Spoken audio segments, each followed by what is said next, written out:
अस्सलामु अलैकुम व रहमतुल्लाहि व बरकातुहू। नहमदुहु व नुसल्ली अला रसूलिहिल करीम, अम्मा बाद। अल्लाहु तबारक व तआला, अऊज़ु बिल्लाहि मिनश शैतानिर रजीम, बिस्मिल्लाहिर रहमानिर रहीम, व मा खलक़तुल जिन्ना वल इंसा इल्ला लियअबुदून।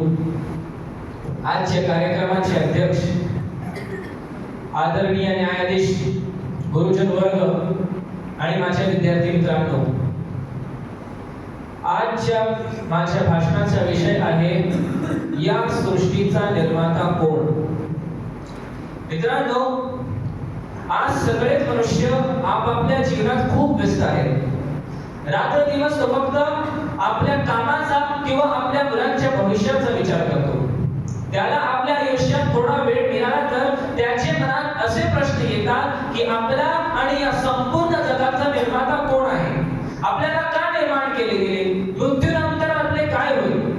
पण त्याच्याकडे या प्रश्नांची उत्तरे नसतात आणि तो पुन्हा आपल्या जीवनात रमून जातो। पण मित्रांनो, आज आपण या प्रश्नांची उत्तरे शोधूया। आपण या विशाल सृष्टीकडे एक नजर टाकूया। सर्वात प्रथम आकाशाची विशालता। आकाश तर आपण दररोज पाहतच असतो, पण आपण कधी असा विचार केला आहे का हे आकाश कोठे संपते, त्याची विशालता किती आहे, त्याची जाडी किती आहे। आकाशात असलेल्या ग्रहांची माहिती घेण्यासाठी आपल्याला बरेच वर्ष लागतील। या सगळ्यांचा निर्माण करणारा किती शक्तिशाली असेल, ज्याच्या आदेशानुसार हे सगळे सूर्य, चंद्र, तारे, ग्रहे आपापल्या काम अगदी व्यवस्थितपणे करत आहेत। जर का ते इकडे तिकडे झाले तर एकमेकांना टक्कर देऊन संपूर्ण सृष्टी नष्ट होणार, परंतु असे होत नाही। अल्लाहने पवित्र कुरानमध्ये सांगितले आहे, अअंतुम अशद्दु खल्कन अमिस समाउ बनाहा रफअ समकाहा फसव्वाहा, की तुम्हाला निर्माण करणे अधिक कठीण आहे की आकाशाला। त्याने आकाश निर्माण केले, त्याचे छप्पर उच्च केले आणि त्याची सर्व प्रकारे दृष्टी केली। दुसरा म्हणजे आकाशाचे आधारस्तंभ। मित्रांनो, जरा विचार करा, आपण भिंतीशिवाय आणि खांब्याशिवाय छप्पर बनवू शकता का? नाही ना। मग बघा ना, हे आकाश कोणत्याही आधाराशिवाय कसे स्थिर आहे? कोण आहे आकाशाला खांब्याशिवाय स्थिर ठेवणारा?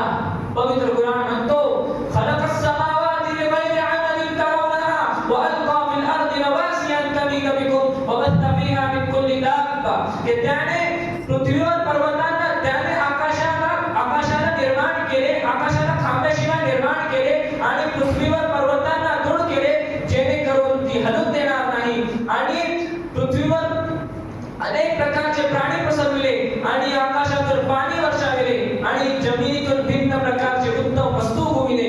हीच तर आहे अल्लाहची निर्मिती। तिसरा म्हणजे सूर्याची निर्मिती। हजारो वर्षांपासून सूर्य असंच चमकत आहे, नियमितपणे उगवतो आणि मावळतो, त्याचे इंधन कधीच संपत नाही। उष्णता आणि प्रकाश हे आजही तसेच आहे। शेवटी तो कोण आहे ज्याने सूर्याला अशा प्रकारे निर्माण केले की त्याचे उगवण्याचे आणि मावळण्याच्या वेळेत एका सेकंदाचीही चूक होत नाही। अल्लाहने पवित्र कुरानमध्ये सांगितले आहे, वश्शम्सु तजरी लिमुस्तक़र्रिन लहा ज़ालिका तक़दीरुल अज़ीज़िल अलीम, आणि सूर्य आपल्या स्थानाकडे सरकत राहतो। हे सर्वज्ञ आणि सर्व गोष्टींचे ज्ञान असलेले अल्लाहचे नियोजन आहे। या पृथ्वीवर मानवाला आवश्यक असलेल्या सगळ्या वस्तू उपलब्ध आहेत। पृथ्वीवर मानवाला श्वास घेण्यासाठी ऑक्सिजन भरपूर प्रमाणात आहे, पाणी ही पिण्यायोग्य आहे, तहान भागवण्याची क्षमता त्या पाण्यामध्ये आहे। आपल्यासाठी उन्हाळा, पावसाळा, हिवाळा अशी ऋतू बनवली आहे, आपल्यासाठी रात्र आणि दिवस बनवली आहे। या सगळ्यांचं निर्माण करणारा कोण आहे? आपला निर्माता कोण आहे? अगदी बरोबर, अल्लाह या संपूर्ण जगाचा निर्माता आहे। अल्लाहने सूरा जारियात मध्ये सांगितले आहे, वमा खलक़तुल जिन्ना वल इंसा इल्ला लियअबुदून, त्याने जिन व मानवाला फक्त एक अल्लाहची उपासना करण्यासाठी निर्माण केले। या सगळ्या गोष्टींचा आपण खोल विचार केला तर आपल्याला कळेल की अल्लाह आपला आणि या संपूर्ण जगाचा निर्माता आहे।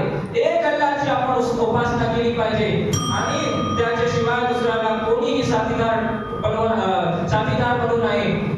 शेवटी मी अल्लाहकडे ही प्रार्थना करतो की अल्लाह आपल्या सगळ्यांना नेक अमल करण्याची शक्ती दे। आमीन। व आखिर दावाना अल्हम्दुलिल्लाहि रब्बिल आलमीन। अस्सलामु अलैकुम व रहमतुल्लाहि व बरकातुहू।